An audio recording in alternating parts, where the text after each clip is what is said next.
I've seen a lot of videos on YouTube about with people with OCD just kind of talking about their OCD. Um, and I've noticed that for the most part, it's younger people, and I suspect most of them are like in their, let's say, teens and early 20s.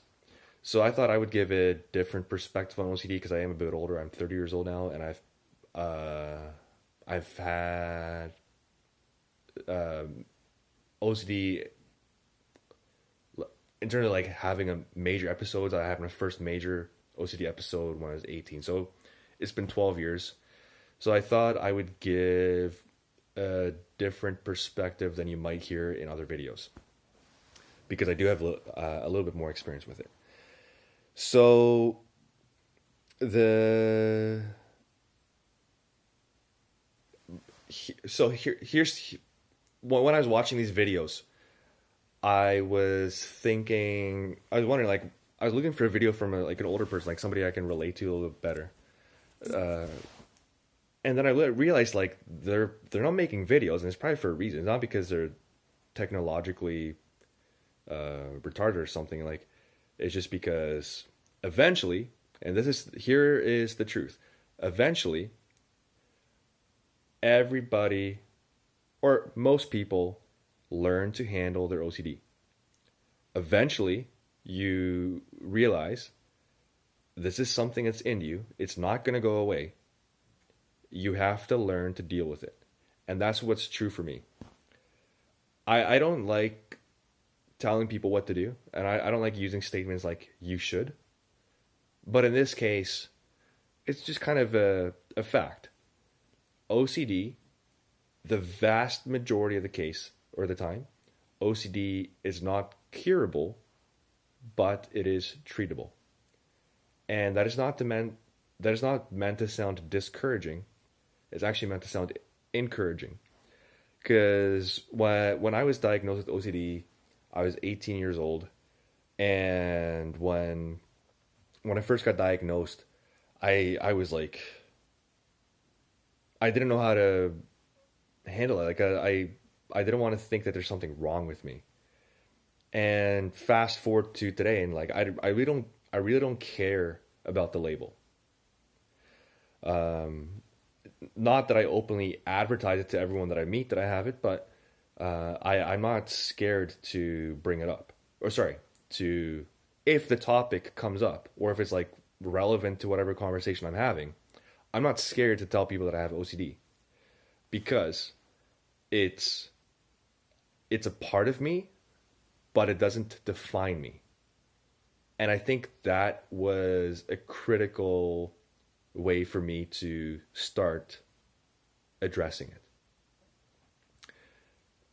That realization that it's a part of me, but it doesn't define me. Similar to how I'm trying to think. So I like to play basketball. It's an interest that I have. It's a part of me, but it's not the thing that defines me. What defines you is a collection of all the little things in your life. OCD is one small part of you. I know it might seem like, especially when you're going through an episode and you're trying to treat it, it might seem like it's the end of the world, like it's the biggest problem in the world.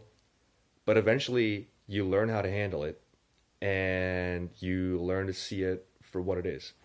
Part of learning to deal with OCD is, and what I think is very common is that people, they'll have their initial OCD episode, and that's where, at least in my case, I had that initial one, which kind of went on for 2 years, and I had to learn how to just kind of like accept the thoughts and just let the anxiety overcome me. And I had to learn that the anxiety is going to go away eventually. And it took me a long time to really, truly understand that. After 2 years, I had a pretty good grasp of it, but it's a continual learning process. I'm better at it now, today, than I was last year. I was better at it last year than I was 2 years ago. And I know next year I'm going to have an even bigger grasp of how to handle the OCD than I do now. It's just the natural part of getting to know yourself. And through introspection and reflection, you learn how to handle your OCD, because everybody's OCD is different. What I've learned is that OCD will attack whatever I highly value at that point in time is what OCD is going to value. So as an example, when I was 18, it was very important to me that people don't perceive me as like being feminine.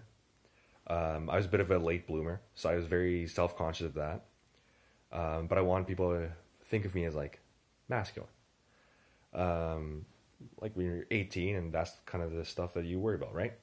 So the obsession that I had then, like the fear, was that people are going to think that I'm gay. And it sounds silly now. It doesn't even matter. But at the time, like that was the fear. And that's what OCD attacked. So I'd say at that point in time, I was, say, 16 wakeful hours per day. 15 of those 16 hours, I was obsessing about this. I'd forget about it for a few minutes at a time and then just go right back into it. How I was able to actually attend classes and retain stuff, I don't know. It kind of shows you how powerful the subconscious can be as well. But every time that I had this intrusive thought, I'd start obsessing about it, and I have what you call pure OCD. So like I don't even have physical compulsions; it's all like mental rituals. And so I just kind of like reassure myself or rationalize the thoughts. And it took me a while to kind of realize that I was doing this and that I was actually making it worse. It took me a long time to get the courage to just kind of accept the thought and to learn that it's going to make me tremendously anxious. It's going to feel like it's true. Like when I'm anxious, I'm going to think that it's true. But it took me a long time to learn that anxiety is just a temporary emotion. And like all other emotions, it goes away.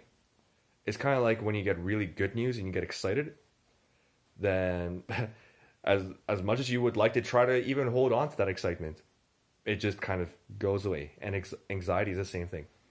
But it took me a long time to really understand that. And I'd say after 2 years, I had a fairly good understanding of it. But it's a continual process, and as I get older, I keep reflecting on it and seeing it from different perspectives. Now that I'm 30, I'm at this point in my life, I'm engaged. I'm going to get married soon. And now I have something that's very common as well with people with OCD, is relationship OCD, where you finally have that one relationship that you've been looking for your own entire life, and now here is your old pal OCD to remind you that they're still there. So in my case now, it'll doubt the relationship from every angle. And it's natural to contemplate a relationship. Everybody does it. But with people with OCD, they want perfection. And in the real world, perfection doesn't exist. So now, it took me about 6 months into the relationship to realize, oh, OCD is actually attacking my relationship. That was a few years ago, or like 2 years ago when we first met. And it's been a continual process. Like every step of the relationship, it gets better. But I have to keep the OCD in check. Now, I'm doing this all without medication. I've been off medication since... Well, I was on medication for 5 years, so I've been off medication now for 5 years as well. So, the main point of this video is just to give encouragement to younger people who maybe you're like me and you're... or me when I was 18 and you just recently discovered you have OCD and you're lost and you're worried that it's going to screw up your entire life. So my message to you is that it's not going, like, you're going to be fine. You might not feel like it right now, but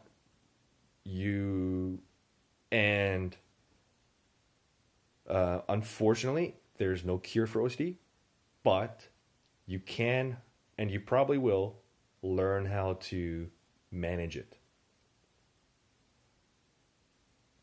Pretty much everybody that has OCD that I know who's my age, they eventually learn how to handle it. There are certain things you can do to make it easier on yourself. And I think what helped me was that I never saw myself as a victim of OCD. So I like to say that I handle my OCD instead of cope with my OCD. Because the word cope to me implies that you're suffering, that you're a victim. And I don't ever want to feel like or be viewed as a victim. It's something in me. Everybody has some kind of little quirk to their personality or their identity. And for me, it's OCD. It's part of who I am, and it's up to me to handle it so that it doesn't dominate my life. Other people have other aspects that are not related to even, like, let's say, mental health. Or that, like, well, maybe not anxiety or depression or something, but say, for example, a lot of people, they're very focused on, let's say they're focused on how everything makes them feel, right? And it takes them a long time to realize that you have to learn to also focus on how other people feel. That other people's feelings are important too. For a lot of people, that's the major life lesson that they have to learn. For people with OCD, one of the major life lessons you're going to have to learn is how to handle the OCD so it doesn't dominate your life. So, with me, one of part of OCD, but I think it's also just part of my personality, is that I'm quick to jump to conclusions. I have a brain that can think of a lot of possibilities in a very short amount of time, and when I think of a possibility that is negative, I latch onto it and kind of start worrying about it and start worrying if it's true or not. And sometimes it could be defined as OCD. Other times it's just part of who I am. And it's just a quirk. And like, I can't really define whether it's OCD or not. However, the way that I treat it is the same, where I have to take a step back and assess, okay, what's going on with me right now? Like, if I'm feeling anxious, then I have to recognize, okay, right now I'm anxious, and I just have to take a breather, calm down, and realize that once I've calmed down, whatever made me anxious in the first place, I'll be able to see it in a new, calmer, more rational perspective. But what I don't do is I don't start panicking. Or ideally, like sometimes I do. But ideally, Uh, I would let the anxiety go away by itself because it will. Like you could do stuff to maybe go for a walk, or some people like to meditate. Although it's not personally my cup of tea. My way is just kind of like it'll go away by itself, and I'll go on with my day. But there's a lot of different things you can help to make the physical anxiety go away. But ideally, I'm not going to panic. But after I've calmed down, then when the thought comes back, I can assess it from a more logical angle where it's not going to be a reoccurring thing. And this happens with all kinds of different topics in life, whatever I'm worried about. It seems like every time that I get a cold or something, I'm worrying that it's going to be, that it's like something that's a lot more majorly wrong with me. Definitely a bit of a hypochondriac. But again, the key here is when I get those thoughts, realize that, yeah, it's a possibility. Yeah, it's something that could potentially be true, but the odds are very small. Most likely, it's just a cold, and it'll go away. I might be feeling bad now, and it's most likely because of a cold, and I'm just going to have to trust the process that it'll go away. If it doesn't get better in, let's say, 2 days, then I will reassess and maybe go to the doctor.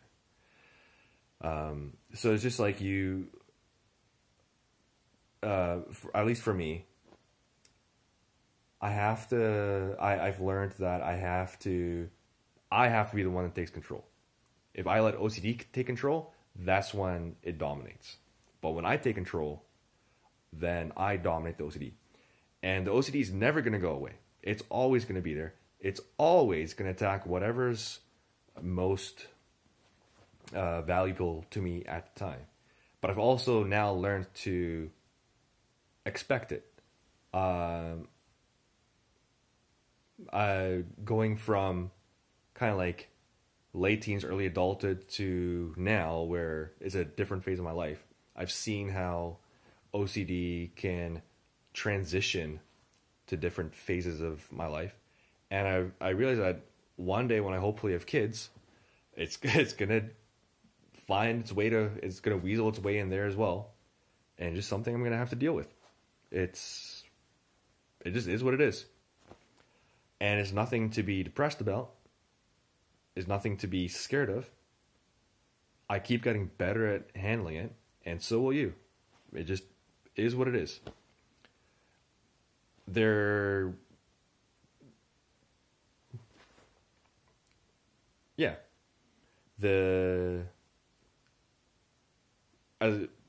For me, like I said,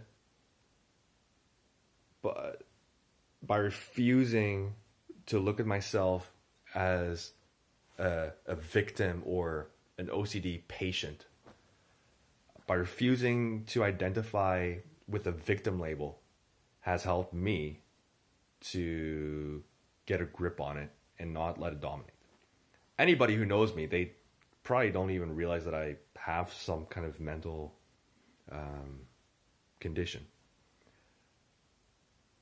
Now, I am prone to the occasional freak out where maybe I won't verbalize it, but like I'll say something and like they'll think, oh, that's kind of off that he kind of like got emotional about that.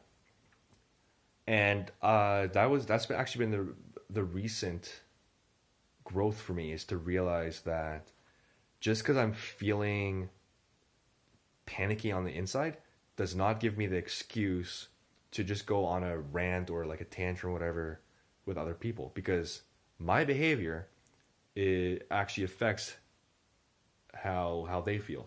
So what I've had to learn now is I've got to, if I feel like that, I have to calm down first.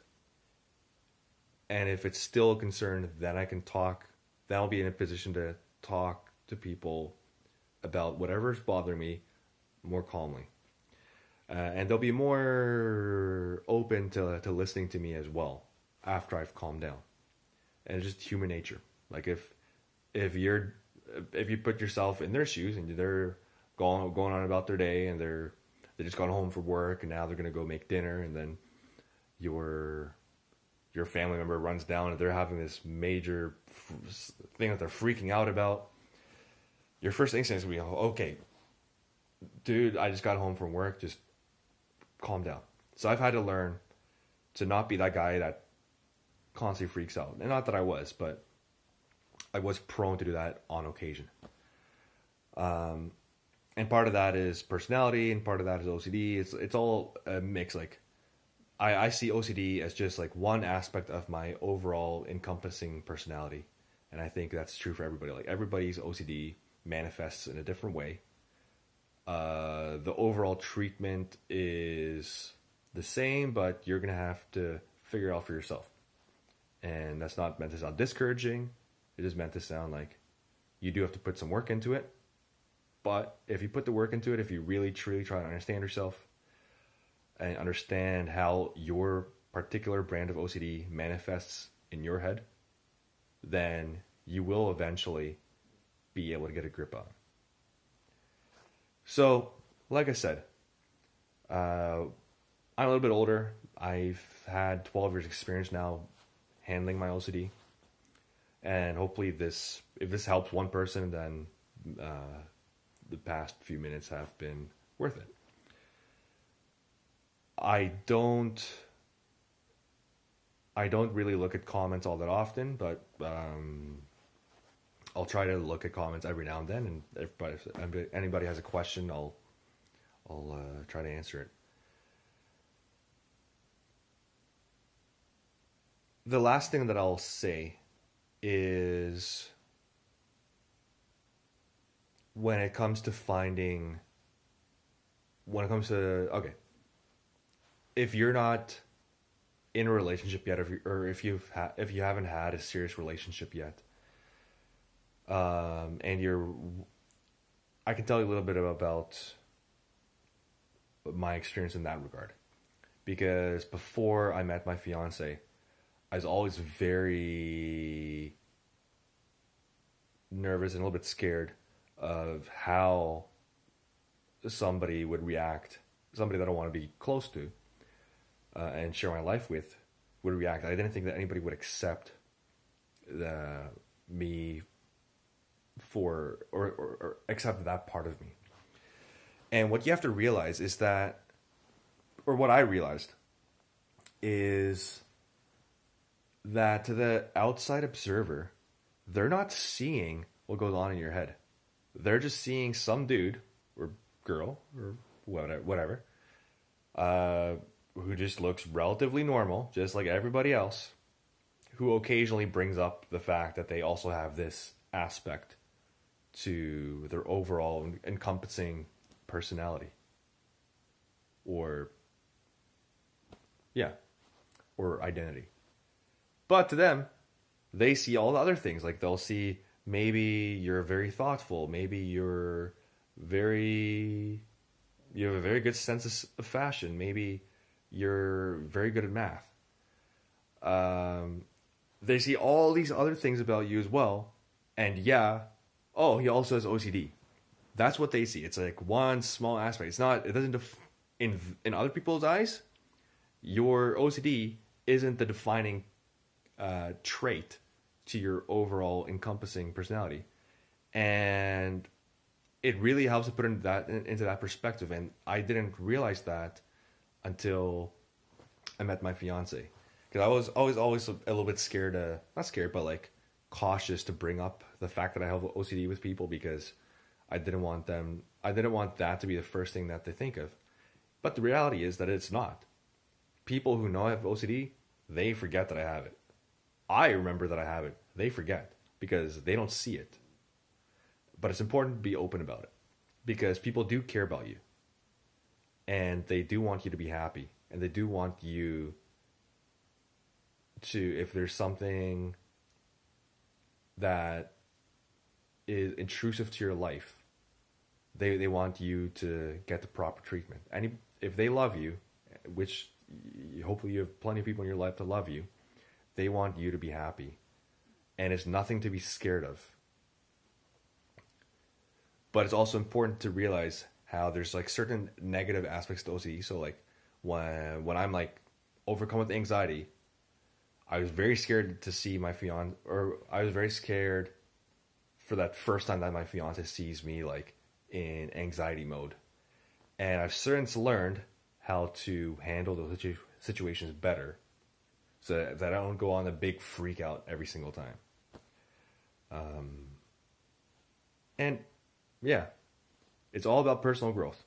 As you get older, you get to know yourself better. You get to know what works and what doesn't work. And it just gets easier. It's constantly gets easier. Life just gets easier, really. And that's true for everything that's not even related to OCD. Like, money gets easier. Maintaining good relationships with people is easier. Like friendships, whatever. Finding a job is easier. Life, as you get older, life gets easier. I remember being in my early 20s and thinking that like life after 30 is gonna suck. Life after 30 is awesome. Way better. You're more secure. You know who you are. You know what you want in life. You know you have more of an idea how to get what you want in life. And it's nothing to be afraid of. So if you're 18 and you just got diagnosed or and you're trying to deal with it, hopefully this helps you. Okay, cheers.